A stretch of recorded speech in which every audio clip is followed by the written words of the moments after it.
గౌరవనీయులు మాజీ ముఖ్యమంత్రి వర్యులు తెలుగుదేశం పార్టీ అధినేత నారా చంద్రబాబు నాయుడు గారి ముఖ్యమంత్రిగా ఉన్న ఆ టైంలో అనేక ముస్లిం ఆర్గనైజేషన్స్ వాళ్ళని ప్రతినిధులని పిలిపించి ఇస్లామియా బ్యాంక్ ఏర్పాటు చేయడానికి సన్నిద్ధం చేయడం జరిగింది.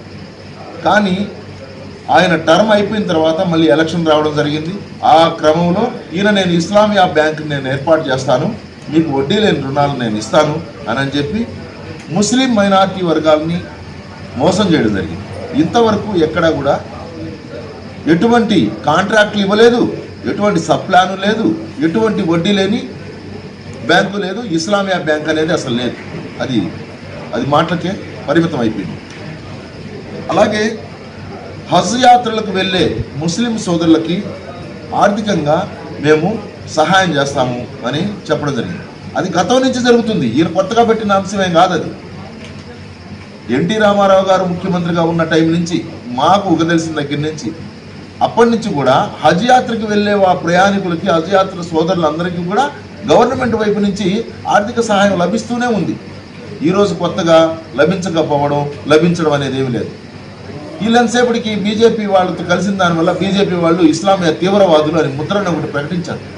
ఎంత పెద్ద ఘోరం అని తెలుసా? అది ఇస్లామియా మీదే వాళ్ళు, ఇస్లాం ప్రజల మీదే వాళ్ళకి ఇది ఉంటే, వ్యతిరేకత అనేది కానీ ఉండుంటే వాళ్ళు హజ్ యాత్రకు పోనివ్వరు కదా.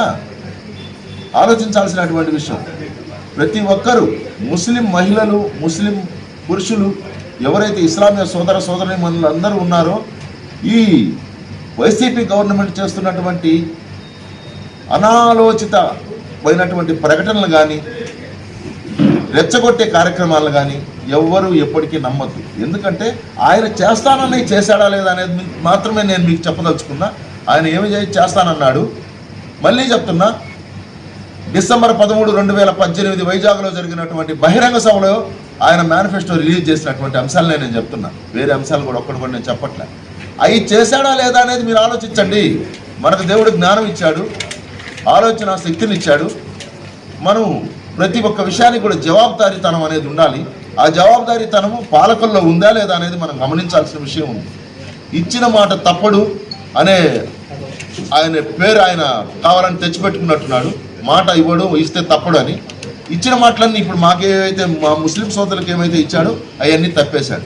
తర్వాత పోతే మసీదులో ఉండే ఇమాములకి ఇల్లు కట్టించి గౌరవ వేతనంగా ప్రతి నెల 15,000 రూపాయలు ఇస్తానన్నాడు. ఒక్క మౌజన్నైనా కదిలివ్వండి. ఎంతమంది అయితే ఆంధ్రప్రదేశ్ రాష్ట్రంలో ఎన్ని మసీదులు అయితే ఉన్నాయో అన్ని మసీదుల్లో ఇమాముల్ని కానీ మౌజన్లను కానీ కదిలిస్తే వాళ్ళకి గతంలో నారా చంద్రబాబు నాయుడు గారు ముఖ్యమంత్రి ఉన్నప్పటి నుంచి కూడా వీళ్ళకి గౌరవ వేతనం ఇస్తూనే ఉన్నారు. దాన్ని ఈయన కొంచెం పెంచి నేను 15,000 ఇస్తానన్నాడు. 15,000 ఇస్తే ఇచ్చావా లేదా అనే దాన్ని పక్కన పెడితే ఇల్లు కట్టి ఇచ్చిస్తానన్నాడు. ఎక్కడైనా ఇచ్చావా? ఎవరికన్నా ఒక్కరికి ఇచ్చావా? అది తెలుసుకోవాలి. ఎవరైతే వైసీపీ వాళ్ళు ఉన్నారో, ఇస్లాం మీద, ముస్లిమ్స్ మీద ప్రేమ కలిగినటువంటి వైసీపీ వాళ్ళకి నేను ప్రశ్నిస్తూ ఉన్నా.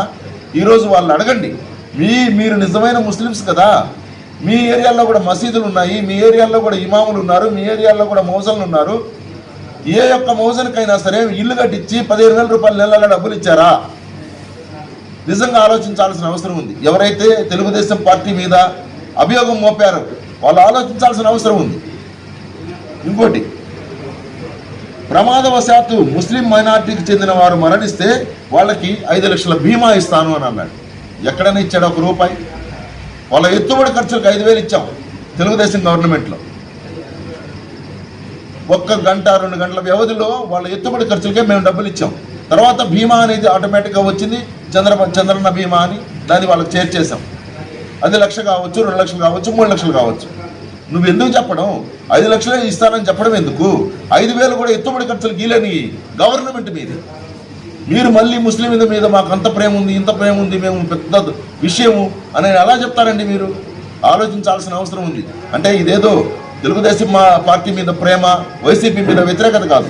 మీరు నిజంగా ముస్లింల మీద ప్రేమ ఉన్న వాళ్ళే అయితే, ముస్లింలకి ఏవైతే జగన్మోహన్ రెడ్డి గారు హామీ ఇచ్చారో ఆ యొక్క హామీల్ని ఒక్కటైనా నెరవేర్చారా లేదా అనేదాన్ని మీరు తెలియజేయాల్సిన అవసరం ఉంది. కాబట్టి మీరు ప్రతి ఒక్కరూ మీ అంతరాత్మను ప్రశ్నించుకోండి. ఇస్లాం ముస్లిం ప్రజలకి ద్రోహం చేయమాకండి. ముస్లింలకి హిందువుల మధ్య ఉన్నటువంటి మంచి సంబంధాలని మీరు ఒక బూచీలాగా చూపించి దాన్ని మీరు వాళ్ళ మధ్య వీళ్ళ మధ్య వైరాన్ని సృష్టించబాకండి. ఇది కరెక్ట్ కాదు. ఎలక్షన్ ఉంటే ఎలక్షన్ చేయండి. గెలుపోవటంలో దైవాధీనం. ఎవరి చేతుల్లో ఏమి అవసరమో దాన్ని 100% భగవంతుడు చేస్తాడు. కాబట్టి నా అభ్యర్థన ఏంటంటే, చివరిగా దాదాపు 30 ఏళ్ళ నుంచి రాజకీయాల్లో ఉన్నాం. అనేక మంది ఎమ్మెల్యేలుగా పోటీ చేసిన అభ్యర్థులు ఉన్నారు, అనేక మంది ఎమ్మెల్యేలుగా గెలిచిన వాళ్ళు ఉన్నారు. కానీ ప్రస్తుత తెలుగుదేశం పార్టీ నుంచి పోటీ చేసినటువంటి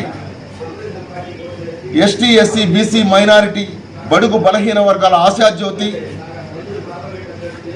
నీతివంతుడు, నిజాయితీ పరుడు, గౌరవనీయుడు శ్రీ కావ్యకృష్ణారెడ్డి గారు ఎమ్మెల్యే అభ్యర్థిగా తెలుగుదేశం పార్టీ తరఫున మనం ముందుకు వస్తూ ఉన్నారు.